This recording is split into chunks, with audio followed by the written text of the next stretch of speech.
राजस्थान की रेतीली धरती पे ना कुछ कहानियां हवा में तैरती हैं। ये ऐसी कहानियां हैं जहां हमारे और आपके जैसे साधारण इंसान अपने असाधारण कामों से देवता बन गए। ये सिर्फ किस्से कहानियां नहीं है, बल्कि वहां की संस्कृति और वहां के लोगों के उसूलों की आत्मा है। तो चलिए आज इन जीवित किंवदंतियों की दुनिया में उतरते हैं। तो सवाल ये उठता है कि आखिर कैसे कैसे कोई नश्वर नायक एक जीता जागता देवता बन जाता है। इस सवाल का जवाब दोस्तों राजस्थान की लोक कथाओं की धूल में ही छिपा है। आइए इसे समझते हैं। राजस्थान के दिल में इन्हें लोक देवता कहा जाता है, मतलब लोकल हीरो। ये वो नायक हैं जिन्हें उनके जबरदस्त कामों, उनकी बहादुरी और उनके त्याग के लिए भगवान का दर्जा दे दिया गया। और इन कहानियों के सफर की शुरुआत होती है सबसे सम्मानित समूह से, जिन्हें मारवाड़ के पंचपीर के नाम से जाना जाता है। ये वो संत हैं जिन्हें हर समुदाय, हर धर्म के लोग पूजते हैं। देखिए, पंचपीर ये शब्द अपने आप में बहुत कुछ कहता है। पीर शब्द का इस्तेमाल ही बताता है कि ये पांचों महान हस्तियां हिंदू और मुस्लिम दोनों समुदायों के लिए पूजनीय थीं। मतलब ये उस जमाने की एकता की एक जबरदस्त मिसाल है। पंचपीरों में सबसे पहला नाम आता है गोगाजी चौहान का। अब देखिए, उस सूखी धरती पर मवेशी ही जिंदगी और कमाई का जरिया थे, तो उनकी रक्षा करना एक बहुत बड़ा धर्म माना जाता था। गोगाजी ने महमूद गजनवी जैसे हमलावर से गायों की रक्षा के लिए युद्ध किया, और उनके बहादुरी से गजनवी इतना इम्प्रेस हुआ कि उसने खुद उन्हें जाहर पीर यानी साक्षात देवता की उपाधि दे दी। सोचिए, दुश्मन भी उनकी बहादुरी का कायल हो गया। अगले हैं पाबूजी, जिन्हें ऊंटों का देवता भी कहा जाता है। इनकी कहानी तो वचन की ताकत की मिसाल है। इन्होंने एक महिला को उसकी गायों की रक्षा का वचन दिया था, और जब गायें चोरी हो गई तो पाबूजी अपनी शादी के फेरे बीच में ही छोड़कर उन्हें बचाने चले गए, और उसी लड़ाई में वीरगति को प्राप्त हुए।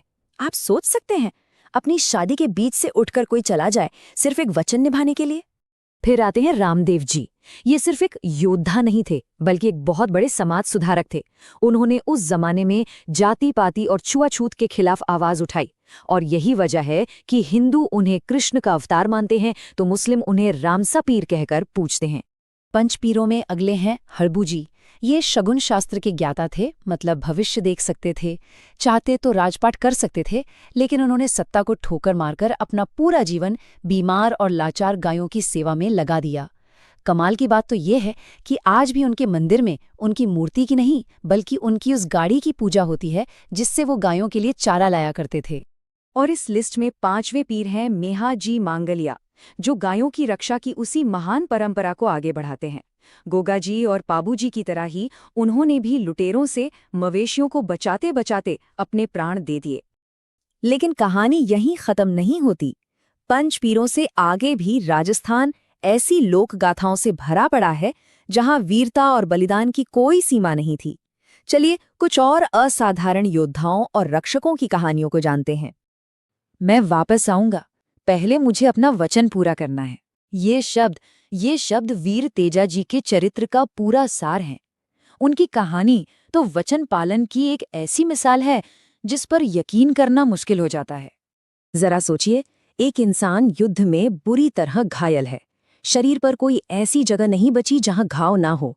फिर भी वो एक सांप को दिए हुए वचन को निभाने पहुंचता है, और जब सांप को डसने की कोई जगह नहीं मिलती तो तेजा जी अपनी जी भागे कर देते हैं। अपने वचन के लिए ऐसा त्याग, यही चीज उन्हें अटूट सत्यनिष्ठा का प्रतीक बनाती है। और इसी वजह से तेजा जी आज किसानों के सबसे बड़े देवता हैं।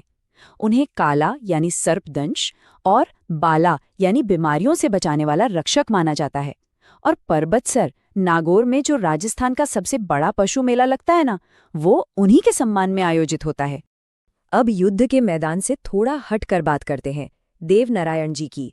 वो आयुर्वेद के मास्टर थे। गुर्जर समाज उन्हें विष्णु का अवतार मानता है। कहते हैं कि वो नीम की पत्तियों और गोबर जैसी साधारण प्राकृतिक चीजों से बड़ी बड़ी बीमारियों का इलाज कर देते थे। ये दिखाता है कि उन्हें पारंपरिक ज्ञान की कितनी गहरी समझ थी। और अब एक ऐसी कहानी जो किसी कल्पना से कम नहीं लगती। जब अकबर ने चित्तौड़ पर हमला किया तो जयमल राठौड़ युद्ध में बुरी तरह घायल हो गए थे। तब उनके भतीजे कल्ला जी ने उन्हें अपने कंधों पर उठा लिया। अब सीन सोचिए, नीचे कल्ला जी 2 तलवारें चला रहे हैं और उनके कंधों पर बैठे जयमल 2 तलवारें। देखने वालों को अपनी आंखों पर यकीन नहीं हुआ। उन्हें लगा जैसे कोई 4 हाथों वाला देवता खुद युद्ध के मैदान में उतर आया हो। तो जब हम इन सारी कहानियों को सुनते हैं तो एक बात साफ नजर आती है। इन सभी नायकों को कुछ उसूल, कुछ मूल्य एक साथ जोड़ते हैं। चलिए सम्मान के इस कोड को समझते हैं। ये सभी नायक एक कोड ऑफ ऑनर से बंधे थे। सबसे पहला और सबसे बड़ा उसूल था वचन का पालन, जिसकी मिसाल हमें तेजाजी और पाबूजी में मिलती है। फिर है गौरक्षा, जो गोगाजी और मेहाजी के जीवन का मकसद था। रामदेव जी ने सामाजिक बराबरी के लिए लड़ाई लड़ी, तो हड़बू जी ने हमें निस्वार्थ सेवा का रास्ता दिखाया। और अंत में सर्वोच्च बलिदान, जिसे कल्लाजी राठौड़ ने सच कर दिखाया। तो सवाल ये है कि आज के ज़माने में ये कहानियाँ क्यों मायने रखती हैं? इनकी विरासत सिर्फ इतिहास की किताबों में बंद नहीं है, बल्कि लोगों की आस्था में आज भी जिंदा है। इनकी गाथाएं सिर्फ बीती हुई बातें नहीं हैं, इन्हें फड़ के जरिए गाया जाता है। बड़े बड़े पशु मेलों में इनका जश्न मनता है और ये वहाँ की स्थानीय परंपराओं में आज भी सांस लेती हैं। ये फड़ एक बहुत ही अनोखी कला है। सोचिए, कपड़े पर बनी एक लंबी चौड़ी पेंटिंग जिसमें लोक देवता की पूरी जिंदगी की कहानी तस्वीरों में बनी हो।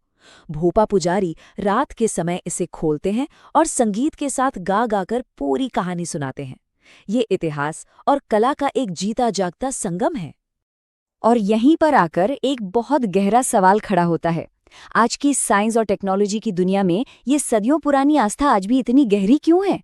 शायद इसलिए क्योंकि इन कहानियों में वो मूल्य छिपे हैं जो हर जमाने में जरूरी होते हैं: वचन, सेवा, बलिदान और इंसानियत। ये विरासत हमें याद दिलाती है कि हीरो कहीं भी, किसी भी दौर में जन्म ले सकते हैं,